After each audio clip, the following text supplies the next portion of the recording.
বলছে healthy foods, colour the healthy foods. Healthy foods মানে কি, যে খাবারগুলো খেলে আমাদের শরীর ভালো থাকে।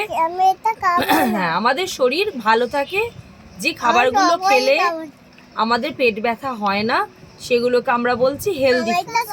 এটা খাওয়া ভালো নয়, তাই এটা আমরা রং করব না। এটা ক্যান্ডি, ক্যান্ডি খাওয়া ভালো নয়, ক্যান্ডি খেলে পেট ব্যথা হয়।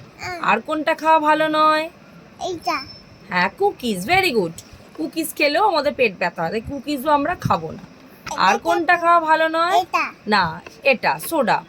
সোডা খেলে আমার বাবা যে কোল্ড ড্রিঙ্কস খায়, ওই কোল্ড ড্রিঙ্কস খাওয়া ভালো নয়। যে কোকা কোলা, পেপসি, এগুলো খাওয়া ভালো নয়, এগুলো খেলেও পেট ব্যথা হয়। আর এইটা কি, ফ্রাইজ। যে কোনো ফ্রাই আইটেমও খাওয়া ভালো নয়, আনহেলদি, ঠিক আছে? তাই এটাও আমরা খাবো না। আর কি, কেকও খাওয়া ভালো নয়, তাই আমরা এটাও খাবো না। তাহলে আমরা কি কি খাবো? হ্যাঁ, ভেরি গুড। কোনগুলো হেলদি ফুড? বিনস, স্ট্রবেরি, না ক্যারট, তারপর হচ্ছে ফিশ। হ্যাঁ, স্ট্রবেরি খাওয়া ভালো, ব্রোকলি, অ্যাভোকাডো, এগুলো আমরা খাবো। তাই যেগুলো আমরা খাবো সেগুলো বা খাওয়া ভালো, সেগুলোকে আমরা বলছি হেলদি ফুড। আর এই হেলদি ফুডগুলো, হ্যাঁ, হেলদি ফুডগুলোতে আমরা কালার করবো।